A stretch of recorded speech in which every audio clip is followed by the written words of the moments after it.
alcoholism is not a mental illness. You're not insane, though your behavior might seem insane to people who do not drink as much as you do. There are certain people who will be very, very easily addicted.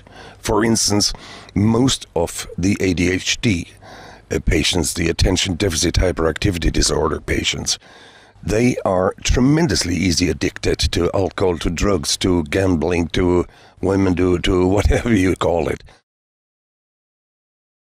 What you can do is obviously looking for somebody who can give you a form of therapy, because without therapy it's tremendously difficult. I have to be honest there. I had somebody to talk to, you need somebody to talk to. It's not the only responsibility you have to take is actually that you say to yourself, I need help. And this help you can get through many, many channels. You can read books about it. You can talk to a therapist. You can talk to a psychologist. But you will need somebody to build you up. Because your mind, your brain, is filled up with negative thoughts about yourself when you're sober. And you can't live on those negative thoughts. You have to be, in a way, reprogrammed. I normally do it with hypnosis with my patients.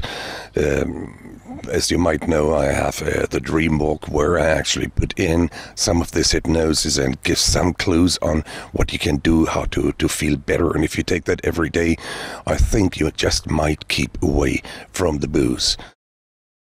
There's a famous saying within psychology, and that is, you can bring the horse to the water, but you can't force it to drink.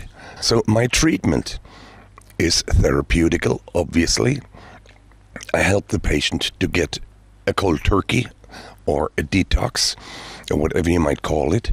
Then I have to start building up their feeling, their self-feeling, because if you're an alcoholic, you know pretty well what I'm talking about.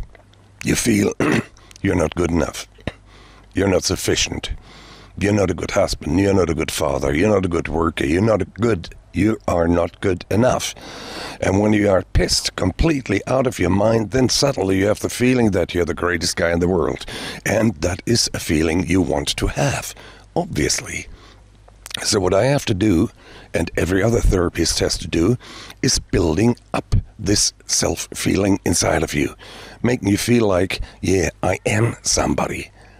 I can do something, I can achieve something without alcohol, and I can achieve it much, much better without alcohol than I ever would be able to do with alcohol.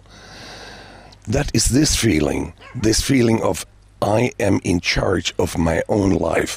Alcohol is no longer in charge of my own life.